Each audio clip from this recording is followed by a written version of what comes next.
Thank you so much to our panelists for their presentation. They were all so informative, and we really appreciate their time. You all are going to be thrilled that you stuck around a little bit late. We have one last presentation left, and it is such a treat to be hearing from Dani as the last speaker of the day. And quickly on the topic of treats, big shout out to attendee Chordoma survivor Phil. He donated a bunch of cupcakes for us to enjoy on our way out today, so you'll be able to get that on your way. This whole day has been a delight for me, and hopefully for many of you too. It brought together two of my very favorite groups of people in the world, the Chordoma community and Midwesterners, which I count myself among in the latter case. And I was reflecting today on the sort of the Venn diagram of those two groups and what you find when you get to that center circle and what those groups have in common. And there's such warmth and such toughness. And more than anything else, I think there's also just a spirit of action rooted in this deep care that you have for the communities that you're a part of. And so it's fitting, I think, that that's the topic of our last talk today. And I think it's also fitting that it's going to be presented by somebody who embodies that quality. Dani Pike, as she mentioned earlier, she's a 5-year Chordoma survivor. She was diagnosed when she was only 21 years old. And like so many of you here in this room today, in the face of this extreme overwhelm in the aftermath of her diagnosis and the uncertainty that she was facing, Dani found strength in action. And so prior to joining the Chordoma Foundation, she volunteered as a peer guide. She hosted a fundraiser, a really successful one, to give her friends and family the opportunity to show support for her and for our mission. And then soon after that, to the benefit of the Chordoma Foundation and this whole community, Dani joined us full-time as our development engagement officer. And in this role, she's here to help you take action in the ways that are right for you. So just sort of think of her as your personal wing woman as you decide how to go forward today and take advantage of the opportunities that Dani's going to tell you about. I also just want to say thank you to Dani, thank you to Shannon and Andrea and Kimberly who couldn't make it today. They are the people behind this whole event, and I think they did a fantastic job. So thank you so much to our event organizers. I think you guys are going to really appreciate the enthusiasm and energy that Dani brings to this talk and to her role here. So without further ado, thank you, Sarah. Take it away. Thank you. I promise to make it fast and hopefully fun. Thank you again so much for being here, whether you're a patient, a caregiver, a healthcare provider, a supporter. Your presence here is vital in our journey towards fighting chordoma. So I want to talk to you today about empowerment. I've heard a lot of you today mention self-advocacy, which is very important. When you empower yourself, you not only benefit yourself, but you enable yourself to strengthen our community and to accelerate our collective progress. So as I go through these slides very quickly, I encourage you to think about the ways in which you can make a positive impact in our community, because together we can make a significant difference. And the existence of the foundation itself and the community that we have built and that we've gathered here today is proof of that. So a super brief Spark Notes version of my story. Like so many other chordoma patients, I was misdiagnosed. I was told as early as age 11 that I had a pilonidal cyst. A decade of discomfort later and a lot of nasty details you don't need to know proved that this cyst was, in fact, chordoma. That initial misstep really taught me the invaluable lesson of self-advocacy. When you know something's not right, you pursue it and you stick with it, and eventually you'll get the care that you need. So ultimately, I was diagnosed with sacral chordoma at age 21, and I was treated at MD Anderson by Dr. Lawrence Rines, who's my personal hero. I immediately felt like I was in the best hands possible, and we made a plan. Well, Dr. Rines made a plan and he explained it to me and my extremely concerned family with confidence and in a way that was easy to understand. And I said, yeah, okay, let's do this. So he let me graduate and I came home and I had the big surgery. I felt so well cared for the entire time by the staff at MD Anderson, by my loving and supportive family and friends. I know it's really weird to say that I feel lucky after being diagnosed with a 1 in a million bone cancer, but I do. I feel extremely lucky in so many ways. My parents and my wonderful partner never left my side as I learned how to get up, how to walk, how to take care of myself, and how to ask for help when there were things that I could not do. They told me I'd be in the hospital for 6 weeks, and thanks to my wonderful PT and OT team, my family, my nurses, and Dr. Rhines, I was out in less than 2. Of course, leaving the hospital was the end of one chapter and the beginning of the rest of the novel that is the long-term healing process. The journey toward recovery began, and that was a journey for me, not just of my body, but of my mind and spirit as well. I learned so much. I learned that every step in recovery is a victory, no matter how small or silly it may seem. I learned that there will be hiccups and road bumps and frustrations every day, and that's okay. I learned that it takes time, no matter how much you wish you could just will your body to hurry up and heal faster. It takes time, and you don't get to decide how much time it takes. It took time for me to be able to look back and to gain that perspective, which was very transformative for me.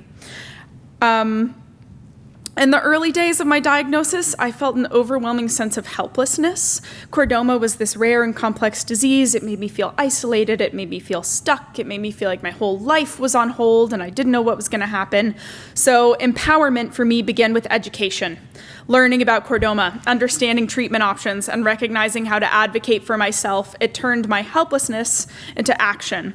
I learned about the work that the foundation was doing. I found them online, and I saw that they were making efforts every single day to improve the lives of those of us who are affected by chordoma and to find cures. So every piece of knowledge for me was a tool to turn that fear into hope. And the feeling of isolation diminished dramatically when I reached out to the foundation. I didn't feel alone anymore. I could volunteer. I could meet others who walked similar paths, who understood all that comes with such a rare diagnosis. It was a source of comfort, but it was also a source of deeply meaningful connection, filled with shared experiences and mutual support. This community inspired me to examine what I could contribute. So I started getting involved with support groups. I volunteered to help look at the new website redesign, and every step that I took not only helped myself, it helped me heal myself and solidify my own recovery and growth, but it was making a positive ripple in the pond of the chordoma community. So I realized that even though I was in this incredibly difficult position, there was a pathway, an active something I could do, an action that I could take, a step that I could take forward for my own healing that would also benefit the community as a whole. And there are so many ways that I would encourage all of you to examine that pathway as well. A lot of empowerment comes from connection. So at the foundation, we understand the power of these shared experiences. So we've developed a variety of robust online communities and support programs to help everyone touched by chordoma, not just patients, but caregivers and family members and friends, people who want to help you. When I was first diagnosed, I remember thinking, this is so rare, I'm never going to meet anyone else with this, and now I'm in a room filled with all of you. We have some amazing online communities, our own platform, Chordoma Connections. If you're not big into social media, that's a great option. We obviously also have our Facebook group, and that has led to the forming of these independent communities and friendships and groups, such as Noreen's Midwest Support Group, these little branches that have sprung off, and groups getting together and meeting up and providing that support for each other. It's really beautiful. We also have our Zoom support groups, which were especially great during the pandemic, but still great now for monthly. Everyone can meet and get on there and ask the questions that you have, or be there to answer questions that others have. Maybe someone's looking for answers that are something you've just dealt with personally, and you can provide that positive support for them. I personally really enjoy our monthly adolescent and young adult support groups. I've made really special friendships there. And then we've got our peer guide program, where we have trained volunteers to provide a listening ear, understanding, and when requested, helpful information and resources. And this is a little more specific if you're looking for someone who also specifically had clival chordoma, or had a full-on block sacral resection, or had carbon ion therapy.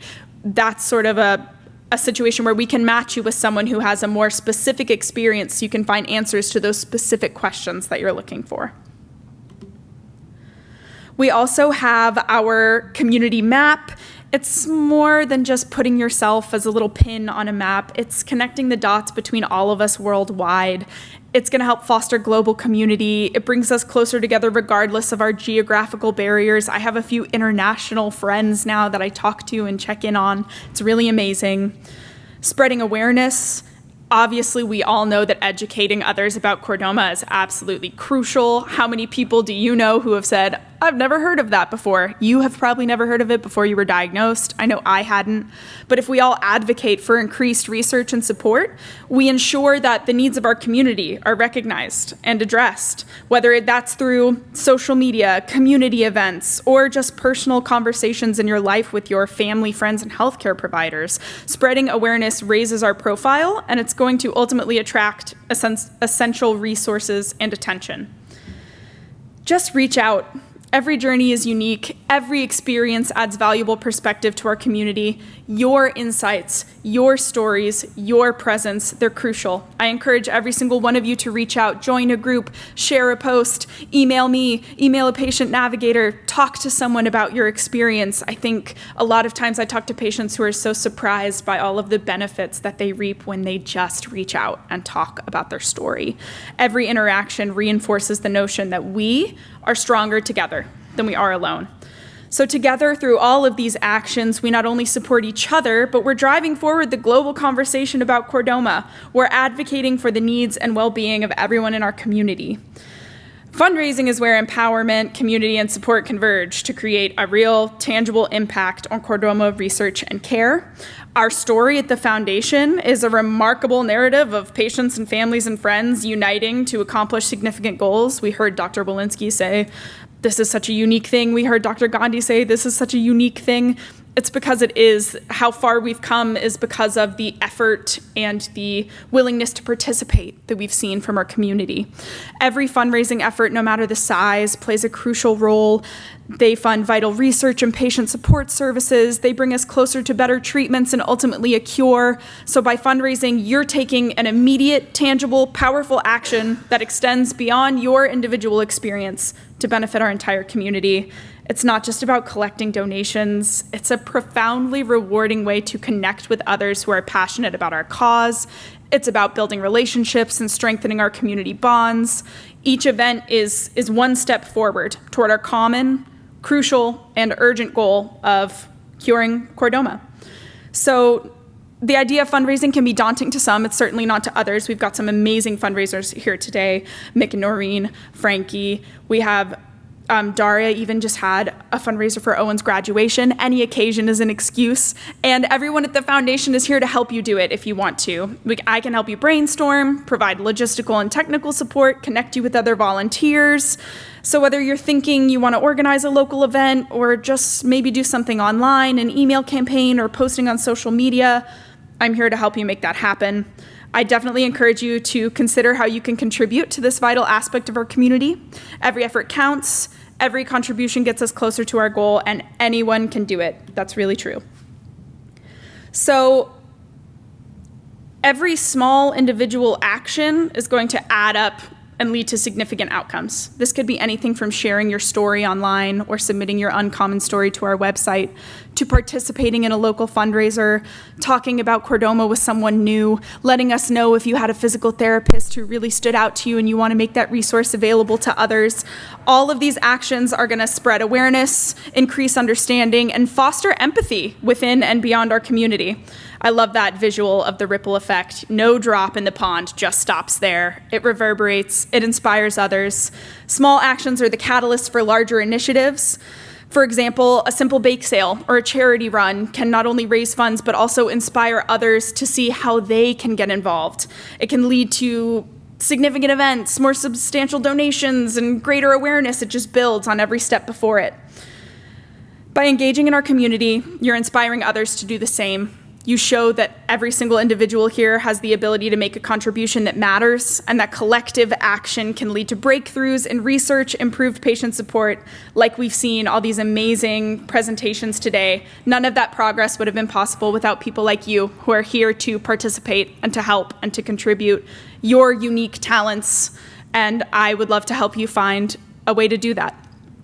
Each of you has a unique journey and unique strengths. Contributing in ways that are meaningful to you are going to enhance your own experience and enrich our community, whether it's through art, writing, puppetry, organizing community events. You choose a path that resonates with you, and we are here to help support you on that path.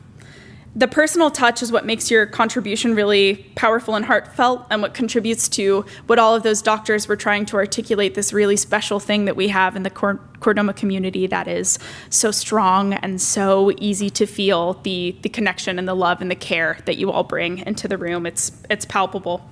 So I just want to thank you all again. Thank you for your attention. Thank you for your courage. Thank you for your willingness to engage with and to support our community. Your presence today speaks volumes about your commitment to our cause, and I encourage each and every one of you to carry all of the good feelings and the spirit of today's gathering into your daily lives. Continue to share, continue to support, continue to advocate, and most importantly, keep those connections alive that you have either formed or strengthened today. Thank you again for joining us. You inspire me, every single one of you, and together we're not just survivors, we're a force for change, we're a beacon for hope, because we may be one in a million, but we are never alone. Thank you all so much.